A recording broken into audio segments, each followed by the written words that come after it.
The following program is a West Tennessee PBS special presentation made possible through the generous financial support of viewers like you. Please visit westtnpbs.org and make a donation today so that we can continue to make local programs like this possible. Thank you.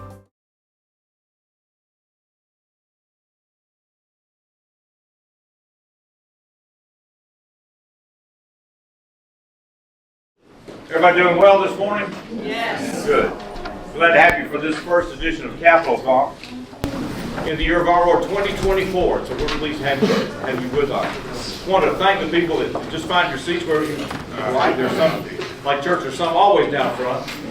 I want to thank the people that sponsor this event, the Allison Insurance Group, ATA CPA Advisors, AT&T, First Bank, Gerdau, the Jackson Energy Authority, Mr. Stan Harris, Voya Financial Advisors, and West Tennessee Healthcare. I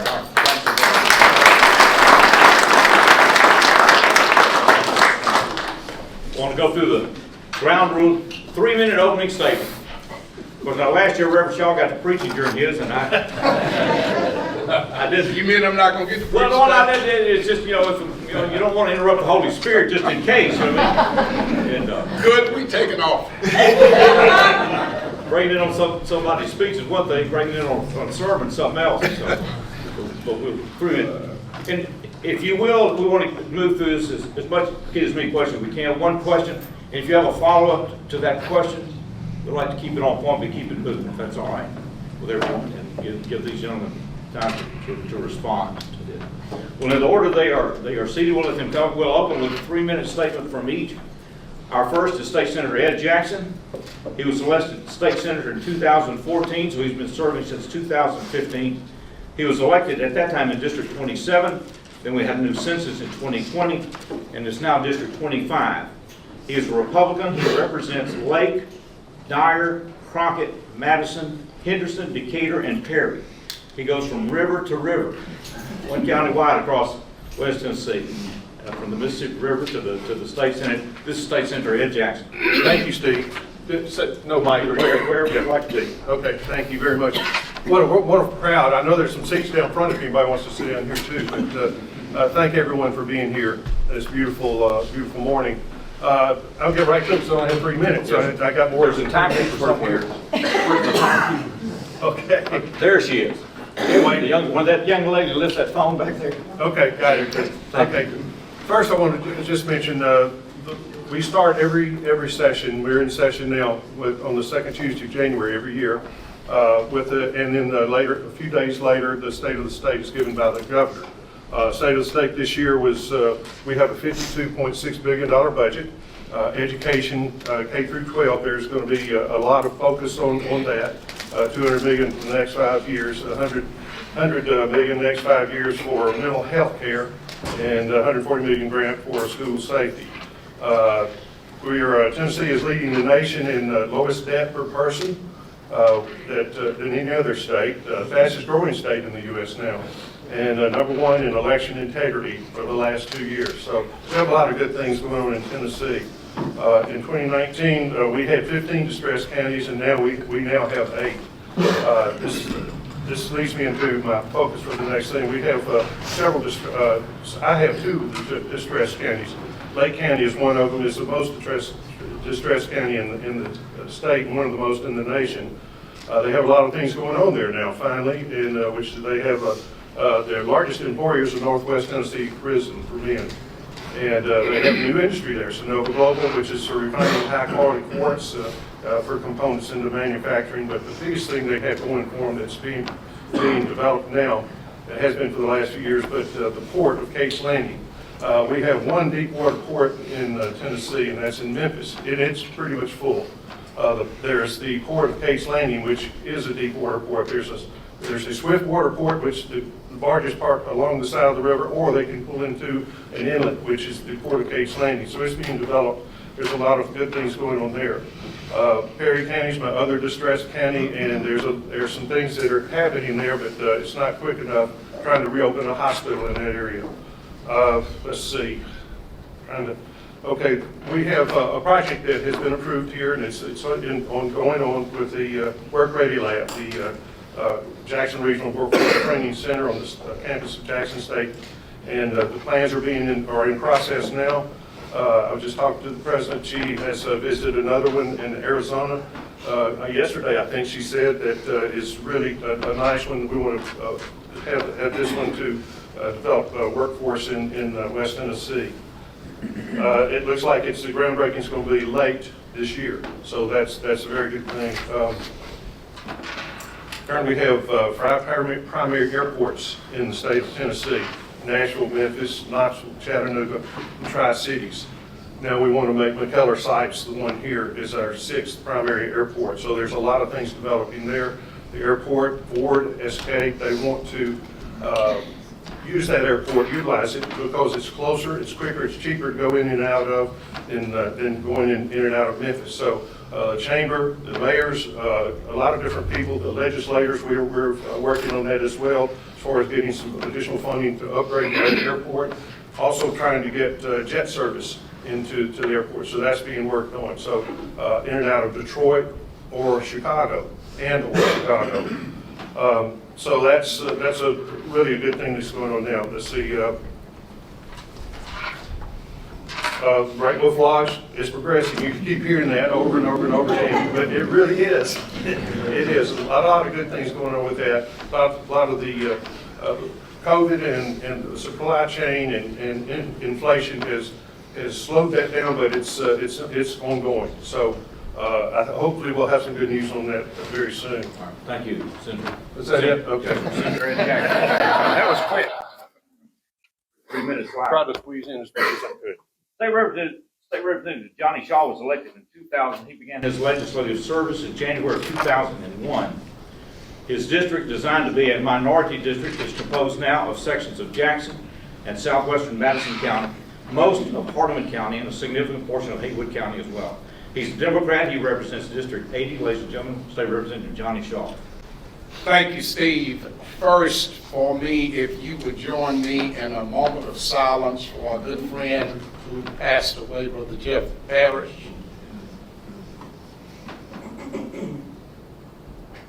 Amen. Thank you. I am very proud to be here this morning. Thank you for having us again, as always. I'm very honored to continue to serve on Finance, Ways, and Means, the subcommittee, as well as Ag, Full and Sub, under Chairman set to my right here, as well as State Government and Rules. This week I've had the honor of entertaining and speaking with people from County Services, from the Alzheimer's Association, as well as West Tennessee Healthcare, who's here in the room this morning, the Independent Colleges and Universities Association, Southwest Electric Co-op representatives have been there. Tennessee Fuel and Convenience Association reps have also visited us. TriStar Energy reps have visited. The Press Association have been by. Young adults from the FFA on yesterday came by, as well as Alpha Kappa sorority. They've been by this week, and all of these groups have come to visit and talk about good government, and much that is of that good government is government that Senator Jackson has already talked about, including the McKellar Airfield, as well as being opposed to some of the governor's voucher programs, and of course getting funding for their organizations. As always, we've also filed several bills this year that we'll talk about later on in our question and answer session. And just want to tell you that serving state government has been a great reward for me. It still is, and in spite of all that you hear about state government, we do thousands of good things every day that people don't get. We only get that one bad thing that somebody acts crazy and do or say. The TVs will pick that up, but in terms of good government, Tennessee is in a good position. We're doing well. We all disagree on some issues, but I think because we can work together as we do, and I'm very proud to sit as a Democrat between these two guys, because I think they need a different challenge and I need a different challenge. So it's good We appreciate working with them, looking forward to a good year, and we're going to be ready for your questions as soon as possible. Thank you for having us. That's radio for me, y'all. That was within time limit and everything else, Representative. That means Democrats are doing good. Yeah, I know it. State Representative Chris Todd was elected in 2018. He began his service in January of 2019. He is a Republican and he represents the 73rd District, which includes much of Jackson and Madison County. Ladies and gentlemen, if you will, State Representative Chris Todd. Thank you, Steve. We're really glad you could be here in this capacity today. It's exciting to have you here. I appreciate all of y'all being here. It's exciting to see this many people in our community interested in what's going on in state government. As many of you know, state government is the center of all government. The states created the federal government, the states created the counties and the cities. So it is the center. It's the closest to you, I think, from an influence standpoint. And so we're proud, all three of us are very proud to represent you in Nashville and look out for your best interest and protect your liberties and your freedom primarily. Working on several things this year. I'll highlight a few things that I'm involved in. As chairman of Agriculture and Natural Resources Committee, I'm involved in a process that's been going on for over a year to deal with how we look at wetlands, certain kinds of wetlands in our state. And as many of you know, my background is in environmental consulting and erosion control work. So I get into streams and wetland work sometimes. We've worked on mitigation projects all over West Tennessee, and this is a big issue for a lot of landowners. This really gets down to property rights. What property rights do we take away from someone in order for the public to benefit from it, if there is a public benefit? And through a Supreme Court ruling last year, there's a lot of responsibility on certain kinds of wetlands, small isolated wetlands, that fall back to the states. And so we're wrestling with how we deal with that right now. They're under pretty tight control in the state of Tennessee. And there's a proposal before us that we're working on and really digging into as to how to craft that and fit within what the Supreme Court has said we should do and what the best interest of the public is. So that's a big issue right now. I'm also running a bill myself that will require firearms safety training to be taught in school, in all public schools throughout the state. At whatever the appropriate age is, we'll have some departments and agencies involved in determining what that right age is, and it'll progress all the way through the 12th grade. And it'll be part of their curriculum. They're already teaching about safety. They're already required under the SAVE Act to teach certain things, and this just adds that in as a small segment, because I think, we're teaching fire safety. All of you remember fire drills and tornado drills when you were in school, just like I do. But the amount of fires a child will see, the likelihood a child will see a fire in their lifetime, an accidental fire in a school is pretty slim. But the likelihood that they're going to encounter a firearm somewhere along the way, laying somewhere or on a shelf or whatever it might be, is pretty high, probably near 100%. So we want to make sure that they know what to do. It's not going to be political. It's not going to be teaching them how to shoot or anything like that. It's strictly what to do if you see a gun. One of my colleagues brought to me this week an idea to add to this that I'm considering, because he, as a 7-year-old, saw 2 students handle a firearm in his classroom when he was a child. And so it happens, and we just need folks to know, we need kids to be trained properly. Had a lot of support across the state from this. Some of the folks that were involved, some of the parents involved in the shooting last year in Nashville have been very complimentary of that. And so we're pushing that forward. And then I have a cap on property tax that I'm running this year as well. And so we'll be glad to discuss the details of that. We're very proud to represent Madison County and Nashville. Thank you. Thank you very much, Representative. Okay, we'll open this for questions. I'll just do my best to follow wherever they may be and guide this discussion. We'll start right here. Ed, could you talk a little more about that hospital trying to reopen? Yes. In Tennessee, we're only second behind Texas for the most hospital closures in the last decade. And we have had 13 hospitals close. 16. 13 of them have been in rural counties. And the rural counties can least afford to lose a hospital for development and everything. So working with some groups that are focused on reopening some of these rural hospitals. There's a group that opened the one in Haywood County, first one I think in the nation to reopen, that And then also the hospital in Lexington, Tennessee was scheduled to be closed, and they came in and refocused how they ran that hospital, and it stayed open. So it's the hospital in Lexington, Tennessee is open. They're working on the one, it's under construction now in Decatur County. It closed several years ago, and they put a new roof on, and they're transitioning the inside for that. So that hospital is scheduled to reopen. There's one in Perry County, one of my distressed counties, that closed a few years ago, is now possibly is in their focus. I think there's a couple others that they have come in and either saved or reopened with the managements that they have for these. So that's what's going on, and that's vital for these counties to reopen these hospitals, keep our hospitals healthy, and these small communities need this desperately. I just want to say, Stephen, I'm carrying a bill with Senator Jackson for them to be able to file their franchise and excise taxes together.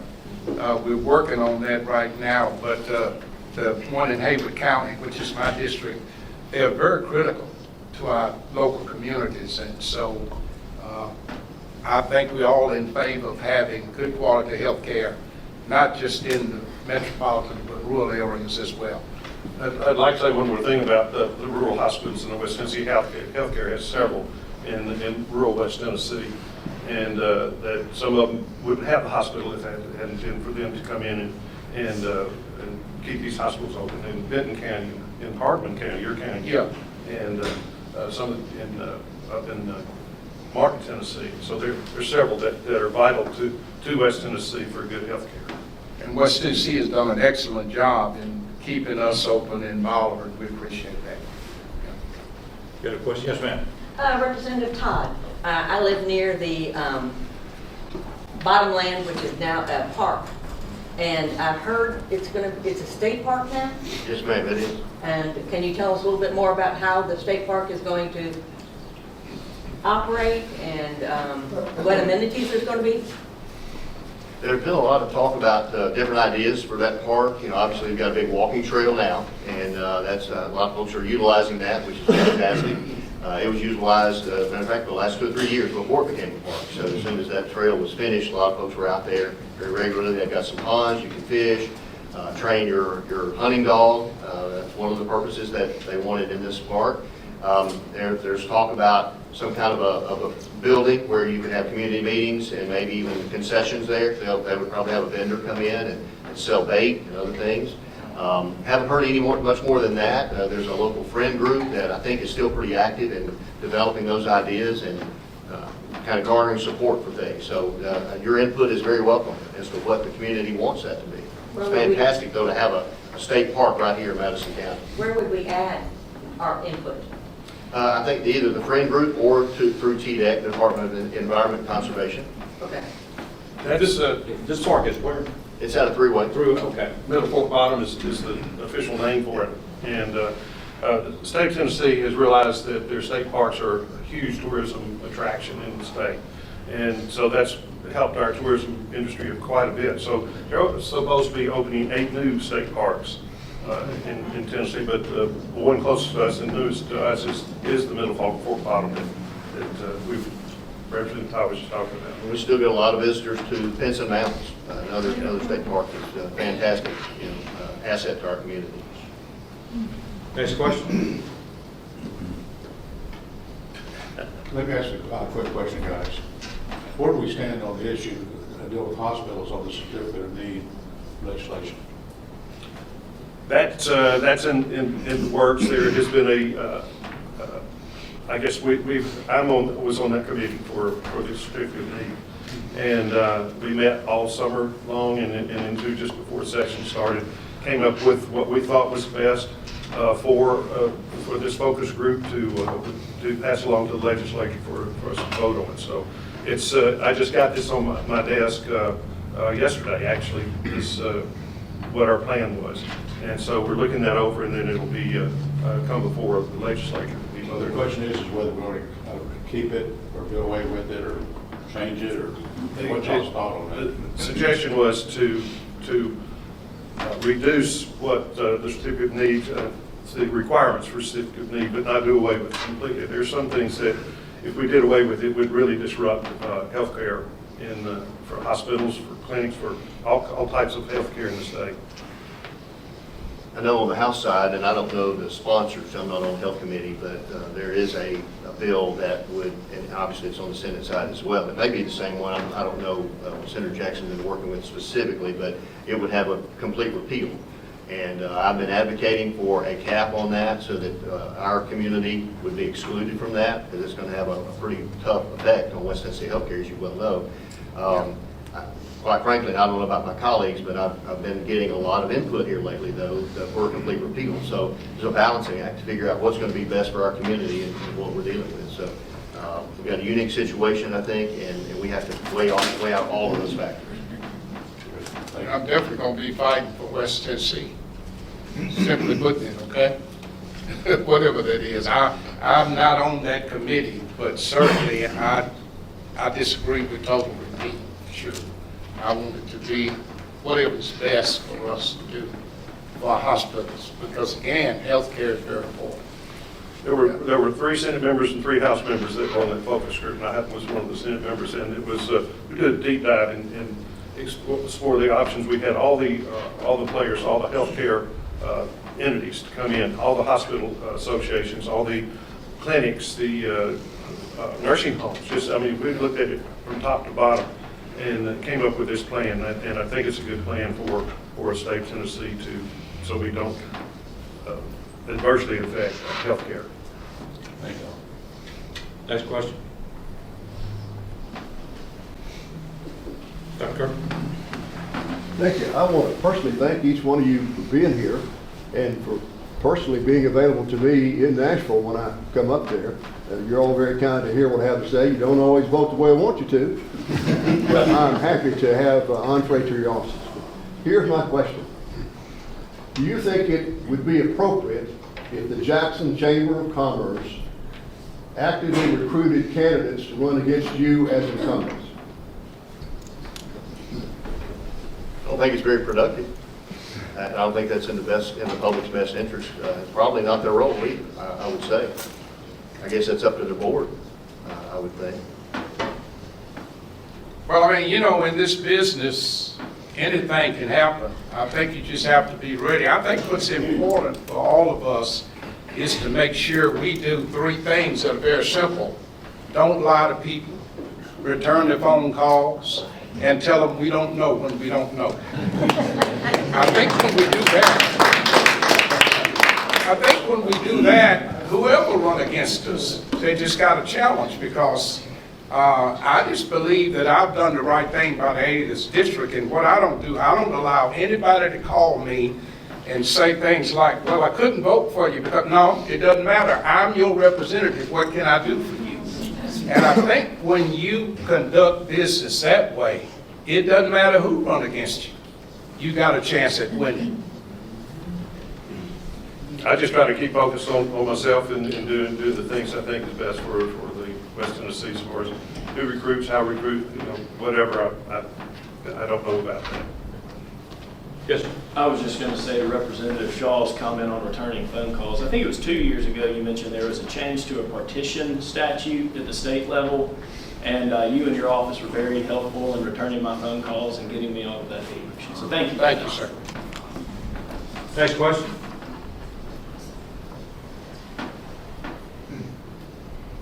I will say, just while somebody's thinking of a question, to that point, we get, and I think they would agree, we get tons of calls and emails from all over the country.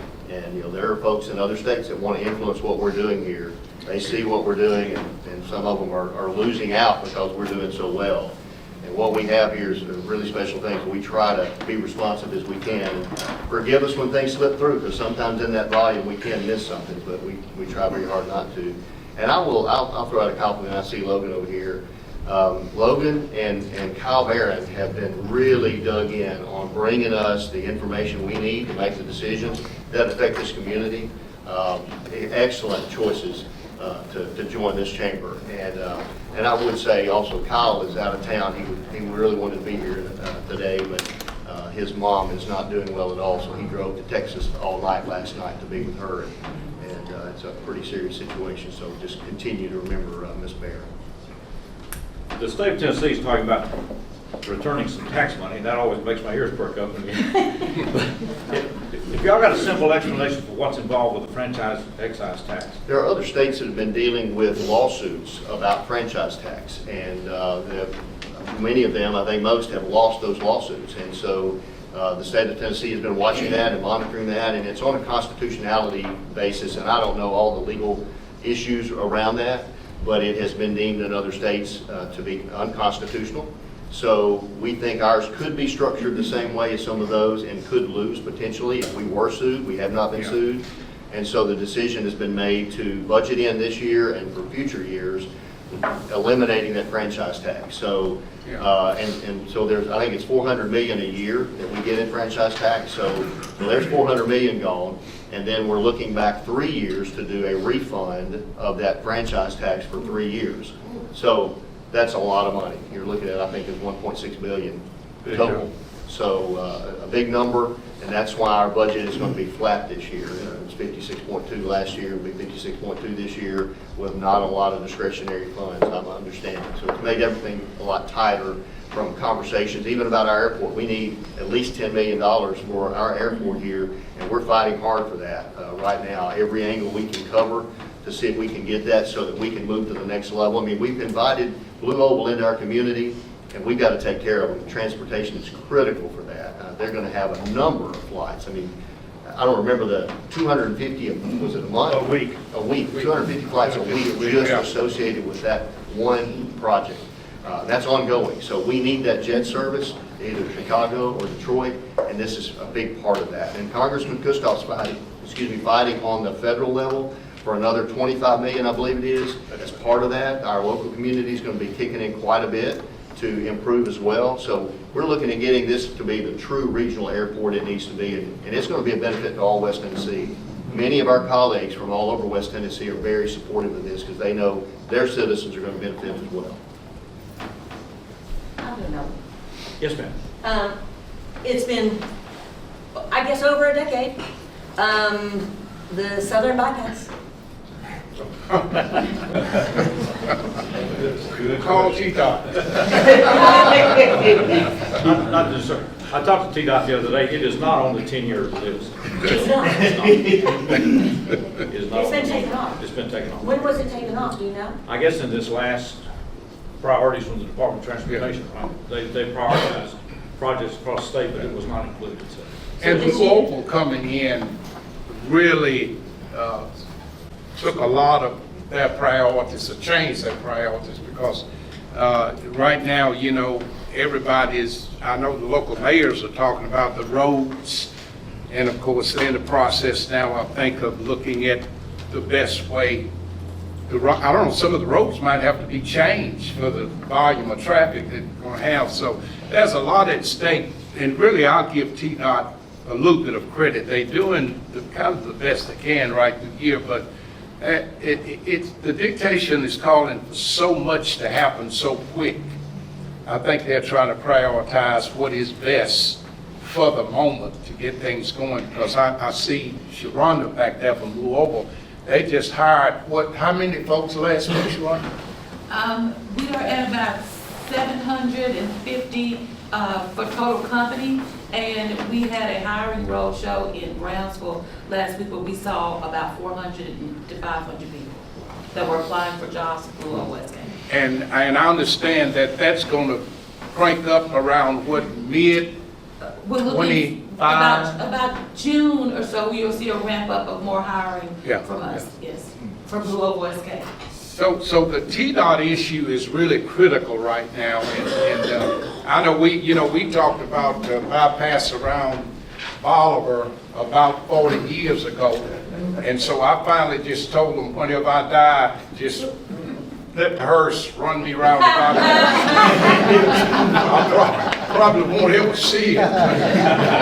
But we still have that problem in South Jackson. Yes. I mean, we still have a very serious We do. health-related problem. Yes. I mean, if that bypass goes out, all you have is Riverside Drive, and Yes, of course, we all know just a little rain is gonna do that road in. Yes, ma'am, I totally agree with you. I mean- We're agreeing, we just, I mean, anybody south of the Forkadere River here in Jackson is in dire trouble to get to the hospital. I mean, Jackson-Madison County is a very important hospital to everybody in West Tennessee. And the fact that south of the Forkadere, I mean, it's not just Jackson, I mean, it's all the people below it. yes, ma'am. I think the sentiments are understood. Appreciate it. Yeah, but it's off the 10-year list. That's terrible. Yes. First, just a word of appreciation. I want to echo what's been said. Appreciate each of you for the way you represent us all, and particularly representing independent colleges and universities. Appreciate your support of these institutions. Of course, there are 4 in our immediate area: Union, Lane, Freed-Hardeman, and Bethel. And I just want to make sure everybody knows, on Tuesday, Logan Hampton and I got to present to Senator Jackson the William Baird Award from the Tennessee Independent Colleges and Universities Association. So congratulations again.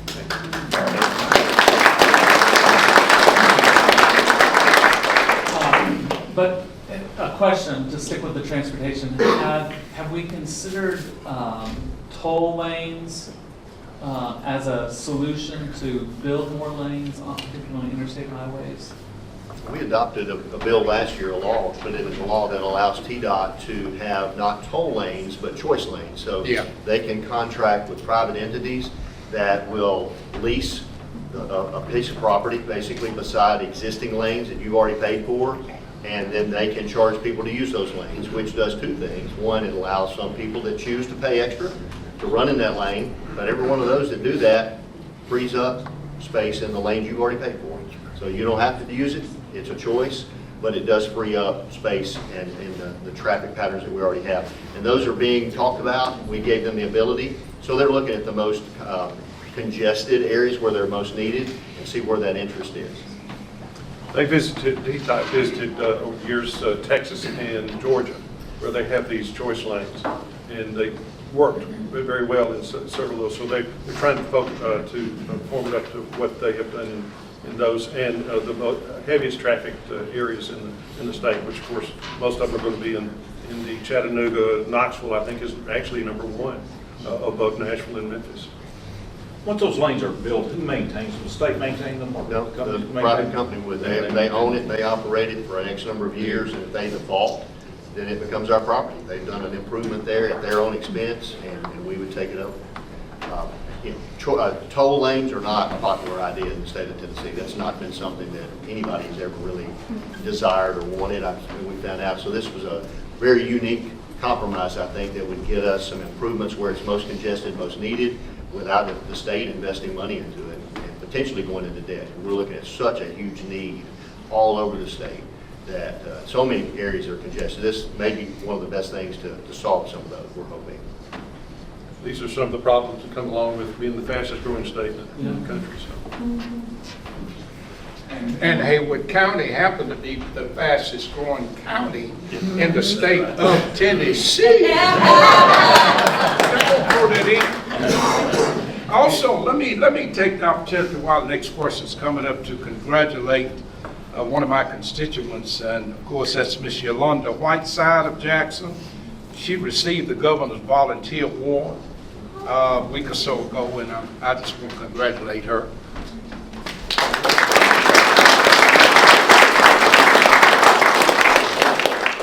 Is there additional talkings about, everybody in the room may already know this, and I apologize if that's true, of expanding I-40 all the way into Memphis or all the way into Nashville? Is there any talk about making our roads bigger to be able to handle these semis that are going to be running in and out of the Brownsville area and Taylor area? That's a part of what they just talked about, I think, in terms of the expansion, is these choice lanes. And that could very well be, because there's going to be some traffic jams with where we are right now. Again, I don't think at this point, and I would certainly welcome comments from either one of my colleagues. I don't think we really know exactly what's going to happen. We just know something's got to be done pretty quick. But yes, sir, there's been talk. Yes, sir. Continual talk about that. We drive it, every week, just like many of you, and we see the congestion, we see the conditions, especially around Blue Oval, and we know that's coming. There are already projects in the works in that area to get another access to the interstate and widen. As you know, we just part of this whole concept is here in Jackson, and the Mint Construction Delta Contracting just finished the section out exit 170 or exit 79. Did a fantastic job. They were ahead of schedule. Made that about as smooth as you could with the disruptions that are necessary to build a brand new bridge. And so pretty exciting to see those kind of projects and see good local companies get those contracts and get it done fast and get it done right without all the headaches like we've seen in the past on others. But they're coming for sure. Next question? Yes. Can you talk a little bit about the Sovereignty Act and how that's at the state level there? We're getting more involved in that. The representatives that are really working hard on that, I'm working with them and trying to get myself educated on all the moving parts of that. It's around our state sovereignty as built into the Constitution, and can we nullify? What's the process of nullifying bad, unconstitutional either laws or mandates, executive orders from the federal government? And so I'll actually be in Nashville tomorrow at a conference on that very topic. It sounds good. It's a feel-good topic to a lot of people to say that, but digging into the details, I'm one of those that I'm not into doing things just for the looks of it, just to make it sound good. I want to know if it's going to do some good. Is it going to be a waste of time, or will it be effective? Because that's very important to a lot of people in this state, is seeing the overreach from the federal government constitutionally. There's only 18 things in the Constitution that our federal government can do, but they have taken hundreds of things away from states and are ruling now with your money. And there's an effort to try to pull that back and get it to where the states are doing the most for the citizens. Next question? With all the expansion and growth and construction, are you also seeing more requests from rural landowners who want to make their areas designated as natural reserves? I'm not sure I understand your question. Okay, like landowners, they're seeing a lot of the construction occurring. They're wanting to make sure that maybe those who have farms or other properties, that animals, will be protected on the area and won't be impacted by construction. Well, the governor has a program now, or at least he's trying to institute a program to save farmland because of the growth. We've lost how many acres, Chris? I don't know the number, But it's a lot. millions of acres to growth across Tennessee. So he's offering some incentives for people who own farmland to protect it and save it, to grow food, because we got to eat, But the opportunity is there always. I mean, somebody always want to buy some property. And of course, it's property sky high everywhere right now. I think everybody would agree. But yeah, there are opportunities for you to sell it. But if it's a large amount of land, you might want to wait and find out what the state is going to offer you to farm that land, to keep it, to grow food on, because there's going to be some incentives coming. In our Ag Committee, he's talking about a bill that's before our committee right now. And we've been debating it for the last couple of weeks, and it is a conservation easement program the governor has proposed. He's put $25 million in the proposed budget, and we're getting feedback kind of all over the board on that. There's a big property rights concern there, and I think the bill's written tightly enough that it's going to protect property rights. Other states have done things like this, and the state or whoever holds that easement can sell those easements. And there are companies that buy those easements, and then they control what goes on that property. So we're real cautious about that, not to let that happen. So this crafted very narrowly, but it would allow, like Mr. Eldridge, he might want to sell his farm. No. Excuse me, not taking off. He may want to preserve his farm for future generations and say that, while I own it, I'm going to lock that property down where it can only be agricultural production from now on for 50 years. And so he might be eligible under this bill, he would be eligible for an incentive to do that. Yes. And so we're wrestling with that because even though I think a property owner has the right to say what's going to happen with his heirs if he's giving them the property at some point, but also you're locking down that future generation and limiting what they can do with it. If they got in a tight financial situation, they couldn't sell it if it's got that easement on it, or it would be worth a lot less. So weighing out all that, and we love your input on this, because it's a tough one. This is one of those that we see both sides, and it may be a good idea if we put the right protections on it, but we also, there may be some bad things about it, so we need your input on this. Very, very important. It's going on right now. Thank you, Chris, for that, because, you know, solar panels is also an issue that people are dealing with right now, and some people want to put solar panels on the property. Of course, what good is the property when that ends? That's just a whole lot of questions out there that we're looking at. And is it right to die and leave your property to your family, and your family not have a right to do whatever they want to do with it? You know, there are all kind of questions that we do need to answer. So we are working on it, as you said. And I compare some of this idea with trust. So, you know, I can create a trust for my kids and put a lot of my assets in that and dictate exactly when they get it, who gives it to them, and for what circumstances. So this is not a lot different from that. So I see that. I see both sides of it. This is. We're just trying to craft it. And it actually has not been in our committee. Hadn't been one of the most popular things. We're getting a lot of feedback that's negative from committee members. So it may not make it, even though it's in the budget. And if it doesn't, then you know that money gets spent somewhere else probably. But it's a difficult issue to kind of weigh out all the. Next question.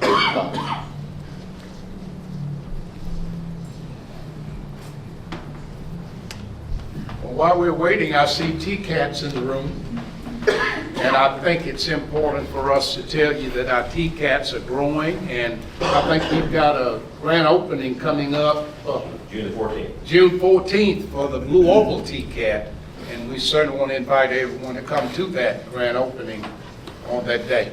They are so helpful too. I've got a business, and I've reached out to them recently to get some help on a piece of equipment that we bought. And they've just been over backwards to say, here's the program we have, here's where you slip in, you can educate your people.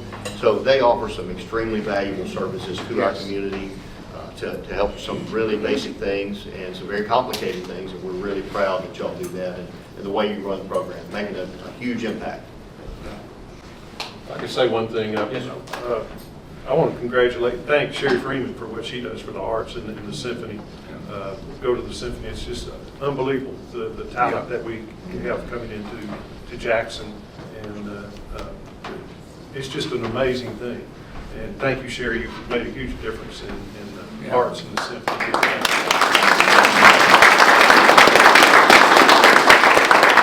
On that note, I would just say thank you.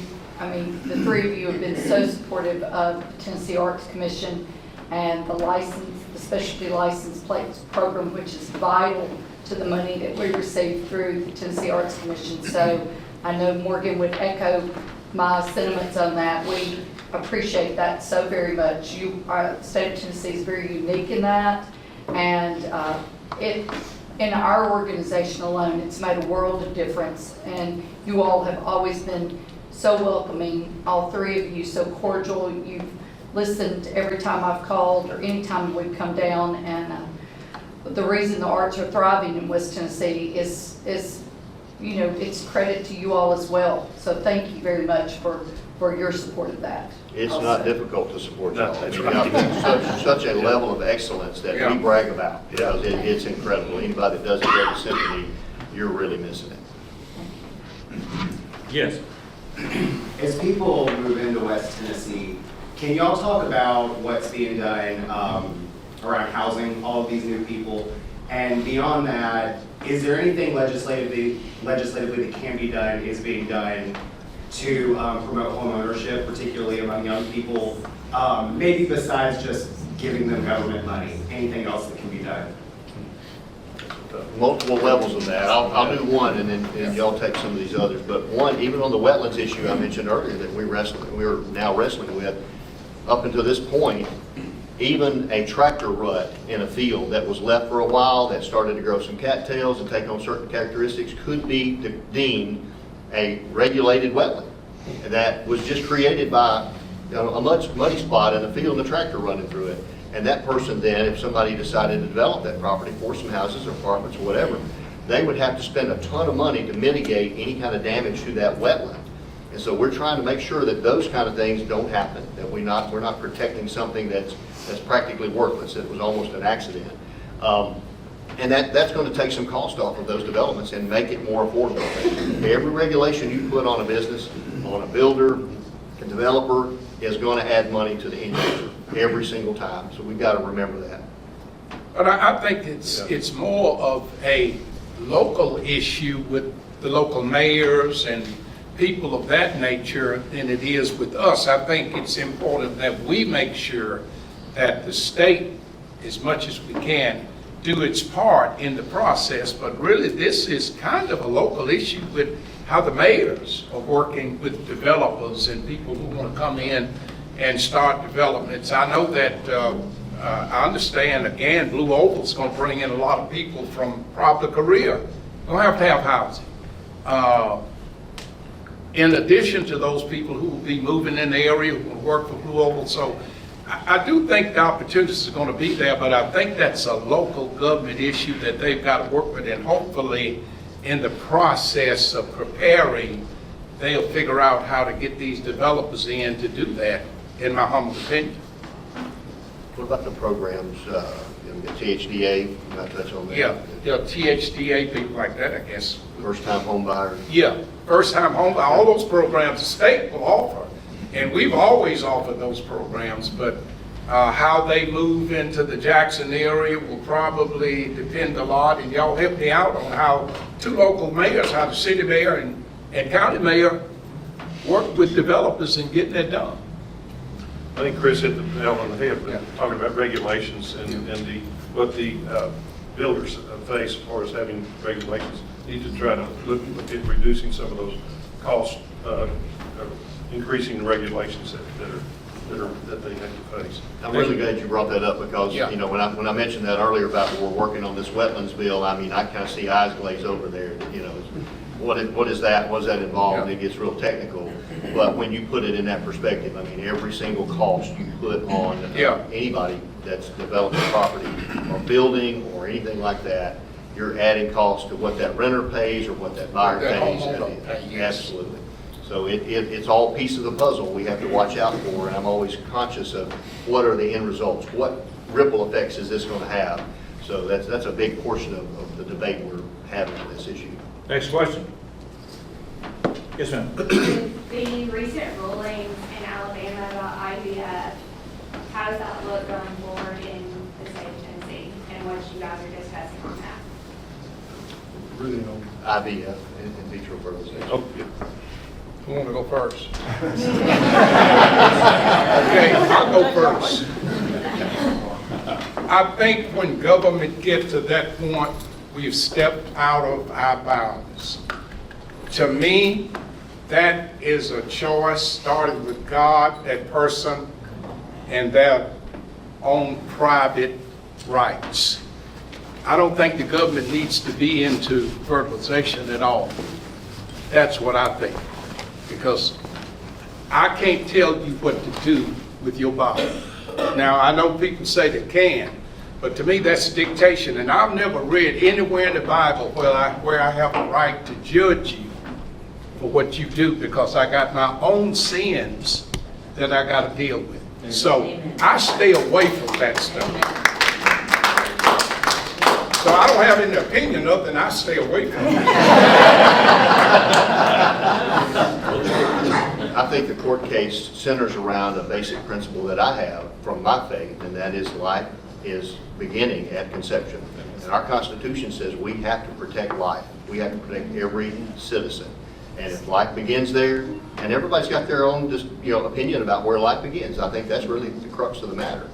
But for me, life begins at conception. When those two cells join together, that becomes alive. And I know I've got some input this week from a local entity in Knoxville that deals with this, and they confirm they never destroy an embryo. So, got that input from them. We haven't had a lot of input yet. That's very fresh off the presses. But it at least you know, in the legal realm, it's kind of establishing that life does begin when those two cells join together and form a human being. And so I think that's when we have to start protecting life. At that point, that becomes a citizen, a person, and a person in the law has to be protected. So difficult issue, and we all have to come to that decision on our own. But that's my personal view about it. But you know, I will say this, with you, here's my thing is, I'm not dealing with where life began. I'm dealing with what I should do. And my part is when life began, wherever it begins, it's my responsibility to pass laws and to make sure that I support good legislation to support life when it begins. But it's not my responsibility to go in the bedroom. That's where I don't think we have a problem on where life began. Life begins at birth, okay? But is it my right to go in your bedroom and tell you what to do after life began? That's the problem I have. Are we making any legislation to help women that are threatened with life threatening pregnancies? Because I know that still there are people leaving the country, leaving the state so that they can get adequate medical care. I'm not hearing of anything that we need to change in that realm. I just haven't had any kind of input toward that because I think we there's put. a woman running in Clarksville right now that is running on that because she had to leave and go to New York to get her abortion because she was going to die. So there are women, you might not be hearing about it, but I mean, that is the case. But we protect children with gun safety but we also have to protect women so they get adequate health care too. That's right. Because it's not always about, this is not about just like they want to have an abortion. This is about women that are going to die and not be able to take care of their children. Well, in the current law that we have, we do protect women, and there are choices there that they have with doctors' approval, doctors' consent, that allows that. And so we've got, and if that needs to be changed or tightened up, we need to know that. Yeah. That's, I just said, we just haven't had that input. I haven't had that input. So Appreciate it. always glad to have it. Anyone else? All hearts at peace? Yes, sir. Going back to housing briefly, is there anything legislatively, and if not, that's fine, just say so, but is there anything that we can do to, as we welcome people in from other states, preserve the culture of the Tennessee that we all love so much? Is there anything we can do to help not change that? We hear that all the time, all the time. We had visits from realtors this week in our offices in Nashville. They had their day on the Hill. And I hear many of them saying that they're screening those people as they show them houses. Tell me where you coming from. What do you believe? And don't come here changing our Tennessee. And they're, oh, no. Most of them are. Absolutely not. We're coming because we're refugees and we need a place to go and live and raise our families that is what American dream. I think if you look at Nashville, Tennessee, that guy's out of the bag. Right?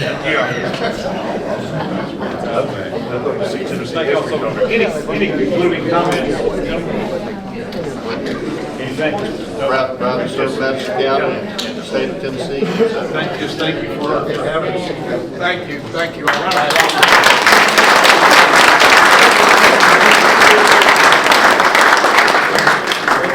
The program you've been watching was made possible through the generous financial support of West Tennessee PBS viewers like you. Please visit westtnpbs.org and make a donation today so that we can continue to make local programs like this possible. Thank you.